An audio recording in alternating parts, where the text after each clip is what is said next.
my name is Christel Mex, councillor with the City of Norwood, Payneham and St. Peters, and I'm here with Tom Morrison, an active tree advocate and founder of 20 Metre Trees, and he's also a newly elected councillor with the City of Mitcham. In today's paper, there was a big splash about how terrible trees are and how dangerous they are, and there's actually been some studies into this so-called phenomenon of tree anxiety.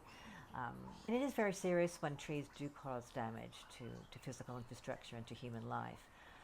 And Tom, can you give us more of the research perspective on the damage that trees cause? I know when we both door knock, we'll hear people saying, we want more trees, and then other people will say, I'm tripping over the tree roots. You need to pull out these trees. You need to trim the trees because they're causing leaf litter in my backyard. So we do get conflicting messages from the public.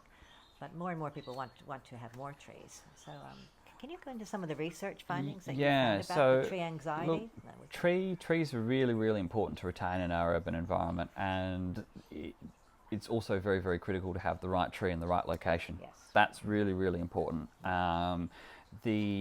I think that there's a couple of different aspects in this area. So councils can be a lot more proactive in terms of tree maintenance requests as well.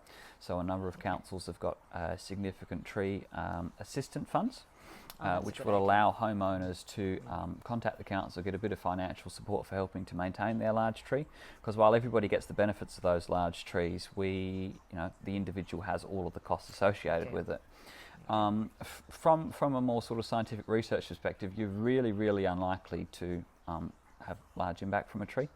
I guess the storms over the weekend have been some of the most horrific we've seen in Adelaide for a very, very long time.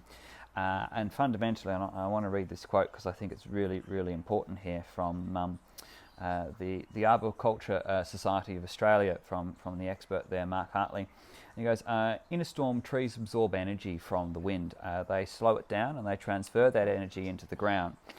So without those trees, the property damage that you'd likely be having is much, much larger because you're getting the full force of the wind. And so, a lot of people will be looking at, what trees do they take out after this? And it's really important to try and consider, if that tree's not there, what property damage could you have from the extra wind speed, and having more trees in many situations can actually reduce that.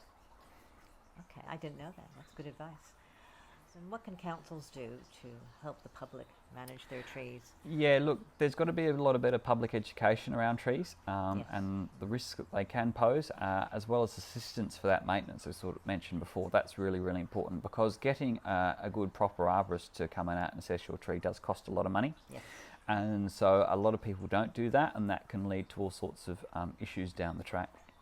So just having that financial assistance, that support, and the public education are sort of really three key areas there to try and have greener suburbs and planting the right trees in the right spot. Very much so. Okay.